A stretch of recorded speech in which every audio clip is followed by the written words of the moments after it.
Hello everyone, welcome to you in my YouTube channel.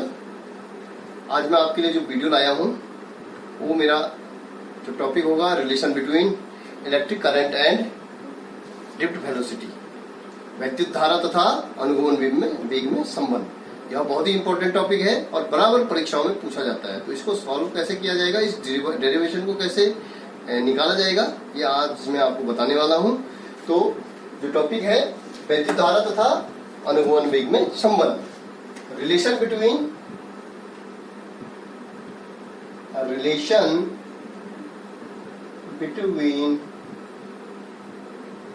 Electric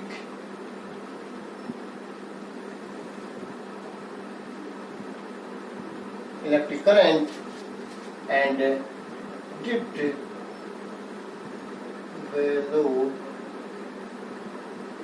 velocity।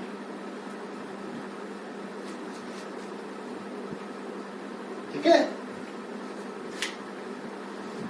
इससे पूर्व में previous video में मैंने आपको ड्रिफ्ट वेलोसिटी और इलेक्ट्रिक करंट के बारे में समझा दिया था। ड्रिफ्ट वेलोसिटी किससे कहेंगे, देखिएगा इसको, फिगर को देखिएगा। जब किसी समान परिच्छेद का कोई धारावाही चालक है, ये लंबाई क्या है, L है, परिच्छेद क्या है, समान है, A है। परिच्छेदीय जो क्षेत्रफल है वो क्या है, समान है। इस समान परिच्छेदीय क्षेत्रफल के दोनों सिरों पर जब हम किसका प्रयोग करते हैं, बैटरी का प्रयोग करते हैं, बैटरी से जोड़ देते हैं।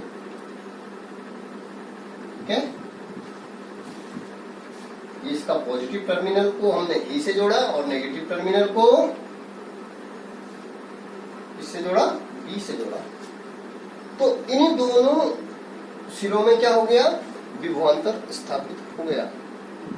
ठीक है, विभवांतर स्थापित हो गया। तो जो विद्युत क्षेत्र की जो दिशा है वो इस दिशा में ई हो जाएगी। क्योंकि मैंने बताया है कि जो धारावाही चालक है उसमें क्या होते हैं, मुक्त इलेक्ट्रॉन्स होते हैं।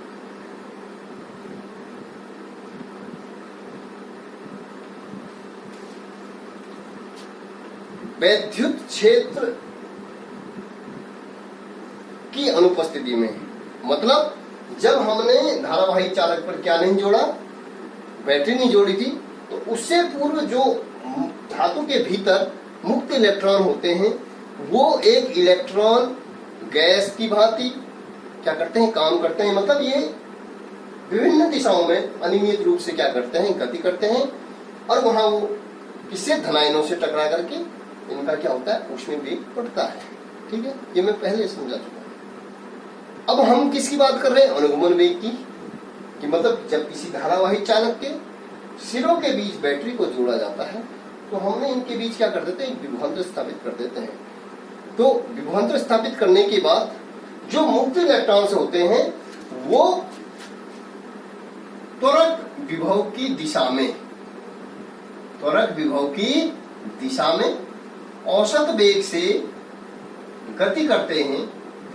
और मुक्त इलेक्ट्रॉनों का औसत वेग से गति करना ही क्या कहलाता है, अनुगमन वेग कहलाता है। मतलब जो मुक्त इलेक्ट्रॉन हैं, जब हमने इनको बैटरी से जोड़ा तो ये मुक्त इलेक्ट्रॉन ने वैद्युत क्षेत्र की दिशा के विपरीत दिशा में औसत वेग से क्या कर दी, गति कर दी।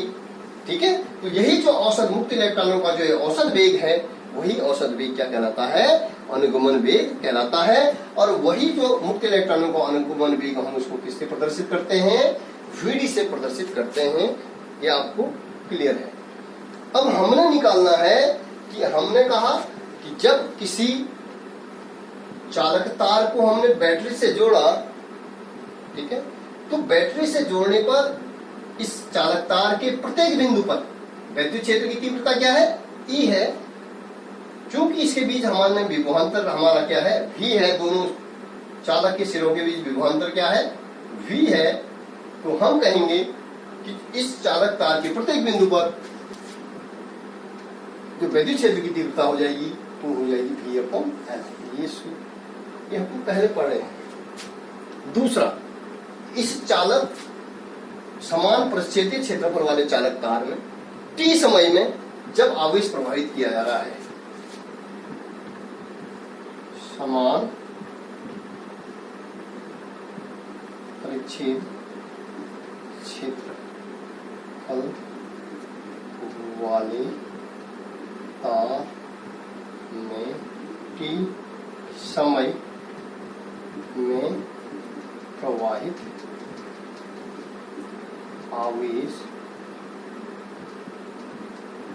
Q है, तो t समय में प्रवाहित होने आवेश इसमें, तो चालक में बहने वाली धारा I होगी। ठीक है, अब इससे पहले मैं इलेक्ट्रिक करंट के बारे में आपको समझा चुका हूं। किसी चालक तार के प्रत्येकांक क्षेत्रफल में किसी चालक तार के प्रत्येकांक समय में प्रवाहित होने वाली जो आवेश है I बराबर Q/T।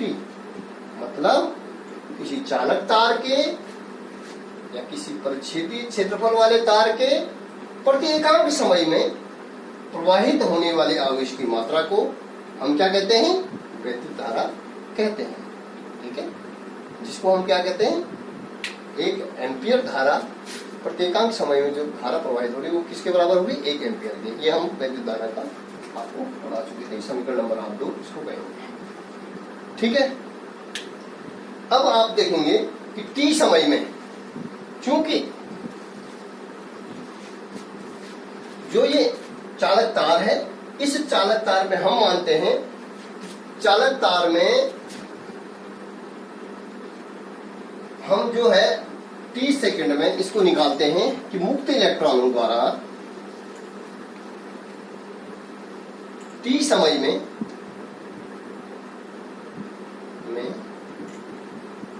मुक्त इलेक्ट्रॉन द्वारा चली गई दूरी, जो भी चाल क्या है? चाल मीन्स औसत वेग क्या है? ये हो जाएगा औसत वेग किसका? मुक्त इलेक्ट्रॉनों का गुणा ये समय। प्रत्येक मुक्त इलेक्ट्रॉनों द्वारा चली गई दूरी कितनी होगी? औसत वेग। औसत वेग मीन्स अनुगमन, मुक्त इलेक्ट्रॉन का अनुगमन वेग, और उसमें कितना समय उसने दिया, तो ये हो जाएगा Vd × T। ये दूरी इसमें क्या करें? अब हम क्या करते हैं कि इस चालक तार में हम 2 बिंदुओं को लेते हैं। एक हमने यहां पे लिया, इस चालक, इस समान परिच्छेद वाले चालक में हमने 2 समतल लिए, दूसरा समतल हमने लिया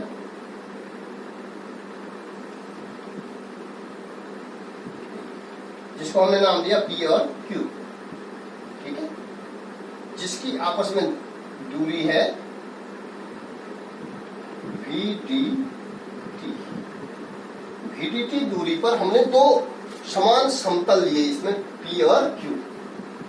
ठीक है, तो हम क्या करेंगे कि t समय में प्रवाहित होने वाला आवेश, t समय में प्रवाहित होने वाला आवेश किसके बराबर हो जाएगा? बेलन PQ, बेलन PQ में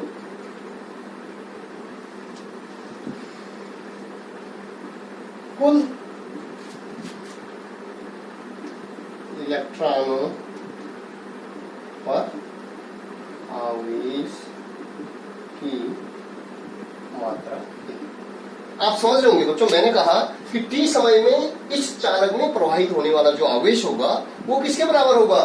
कि जो ये हमने P और Q, बेलन P और Q है, जो हमने कंसीडर किया है Vd × T दूरी पर जो 2 समतल हैं, ये चूंकि बेलनाकार हैं, तो बेलनाकार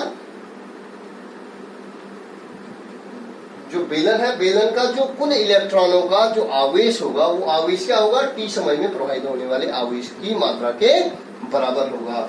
ठीक है, तो हम कहेंगे, इसलिए हम कहेंगे इस बेलन का आयतन, जो ये PQ है, PQ बेलन का आयतन, बेलन का आयतन निकल जाएगा हमारा, आयतन हो जाएगा दूरी गुणा प्रच्छेदीय क्षेत्रफल, क्योंकि प्रच्छेदीय क्षेत्रफल समान है तो उसको हम लिखेंगे A इंटू दूरी क्या हो जाएगा VD इंटू T।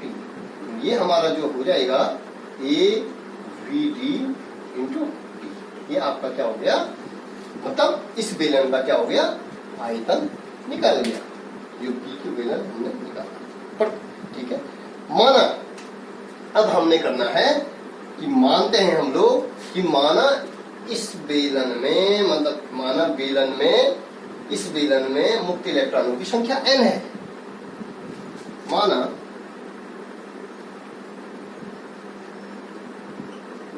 बेलन में कुल मुक्त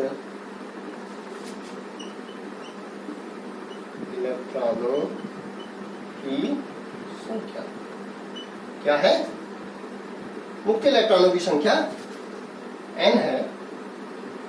तो माना कुल बेलन में मुक्त इलेक्ट्रॉनों की संख्या क्या है, L है। ठीक है, नहीं, इसमें होगा कि बेलन के प्रति एकांक आयतन में, बेलन के प्रति एकांक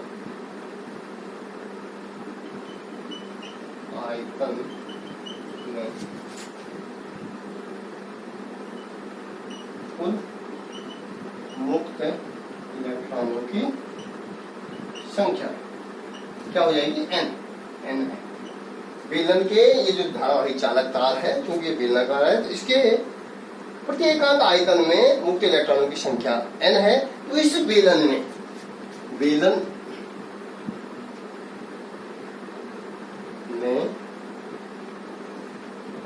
में मुक्त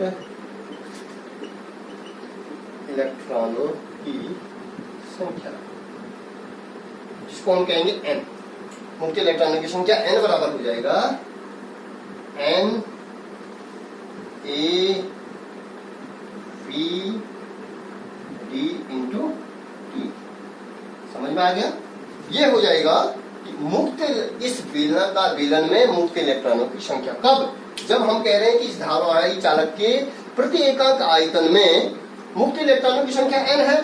तो इस बेलन में, जो ये बेलन हमने कंसीडर करा है, इस बेलन में जो मुक्त इलेक्ट्रॉनों की संख्या n हो जाएगी, वो हो जाएगी NaVDT।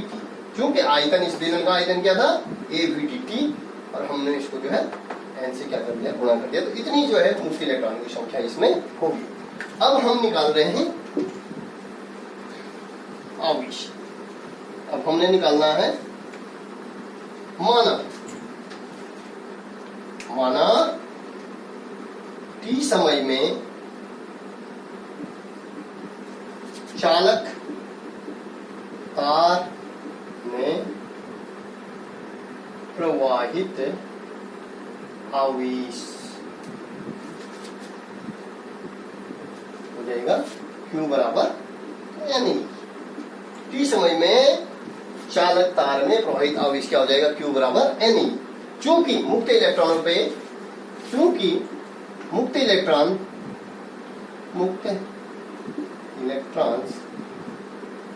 या इलेक्ट्रॉन्स पर आवेश है -E। इलेक्ट्रॉन पर क्या आवेश होता है, नेगेटिव होता है। तो हम इसको लिखेंगे Q बराबर n की वैल्यू हम यहां से रख देंगे। ठीक है, NaVD इंटू T इंटू हो जाएगा माइनस। ठीक है, क्लियर हो गया? अब हम निकालेंगे, अब हम क्या निकालेंगे, इस धारावाही चालक में प्रवाहित होने वाली जो धारा होगी, वो हम पहले वाले समीकरण में मैंने आपको बताया था, दूसरी जो समीकरण निकाल दी, इस धारावाही चालक में प्रवाहित होने वाली जो धारा होगी, धारा बराबर होता है Q बटे T। ठीक है, Q की वैल्यू हम यहां से निकाल चुके हैं, N minus NEAVD into T बटे Q की वैल्यू होगी बटे T। T से T क्या हो जाएगा बच्चों, कैंसिल। तो इसलिए I बराबर माइनस NEAVD। ठीक है, यहाँ पर हमने माइनस वैल्यू लिखी है, तो माइनस का मतलब होता है कि जब हम किसी धारावाही चालक तार में क्या हो रही है, धारा बह रही है, धारा बह रही है इधर को। ठीक है, ये दिशा इसकी इधर को होगी, वैद्युत क्षेत्र की दिशा इधर को है, वैद्युत क्षेत्र की तीव्रता की दिशा इधर को है। तो मुक्त इलेक्ट्रॉनों की दिशा क्या है, नेगेटिव की होगी, क्योंकि मुक्त इलेक्ट्रॉन का आवेश क्या है, ऋणावेश है, और ऋण आवेश किसकी ओर आएगा, धन। ठीक है, और धन कहाँ आया, ऋण। इस तरीके से धारा का प्रवाह होगा, धन से ऋण की ओर होगा, तो जो आवेश का प्रवाह होगा वो किससे कैसे होता है, धन से ऋण की ओर। तो इसलिए जो है ये ऋणात्मक चिन्ह का मतलब ये है। तो I बराबर हो जाएगा, हम इसको ऐसे लिखते हैं NEAVD। ठीक है, ये आपका अनुगमन वेग और विद्युत धारा में संबंध है। बोलने का मतलब है किसी धारावाही चालक में बहने वाली धारा किसके अनुगमनानुपाती होगी, VD मतलब ड्रिफ्ट वेलोसिटी, अनुगमन वेग के अनुगमनानुपाती होगी। जैसे जैसे धारा बढ़ेगी वैसे वैसे मुक्त इलेक्ट्रॉनों का अनुगमन वेग क्या होगा, बढ़ेगा। ठीक है, ठीक ऐसी जो रिलेशन है, जो इसी प्रकार का एक रिलेशन और है, रिलेशन बिटवीन करंट डेंसिटी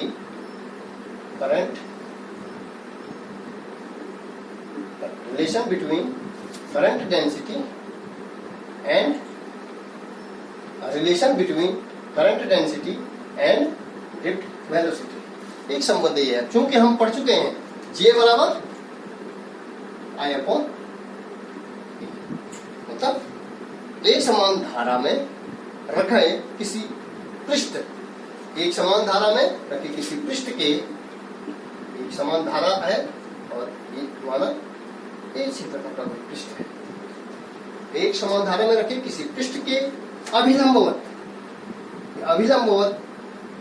प्रवाहित होने वाली जो धारा होगी, ठीक है, वो क्या कहलाएगी, वो कहलाएगा धारा घनत्व।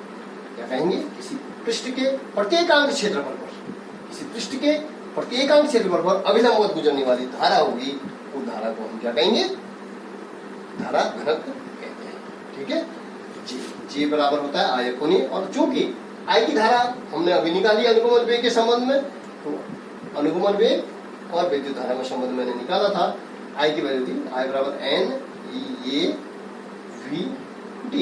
बटे A से A क्या हो जाएगा, कैंसिल हो जाएगा, इसलिए J बराबर हो जाएगा NEA का कैंसिल हो गया VD। तो ये हो जाएगा धारा घनत्व और अनुगमन वेग के पदों में संबंध होगा, उस तरीके से हम दिखा सकते हैं। तो बच्चों, ये जो है बहुत ही इंपॉर्टेंट टॉपिक है, ये बराबर परीक्षाओं में पूछा जाता है। आप इसको एक बार पुनः अपने नोटबुक में करिएगा। यदि ये वीडियो आपके समझ में आया तो आप इसको लाइक कीजिएगा, शेयर कीजिएगा और सब्सक्राइब कीजिएगा। धन्यवाद।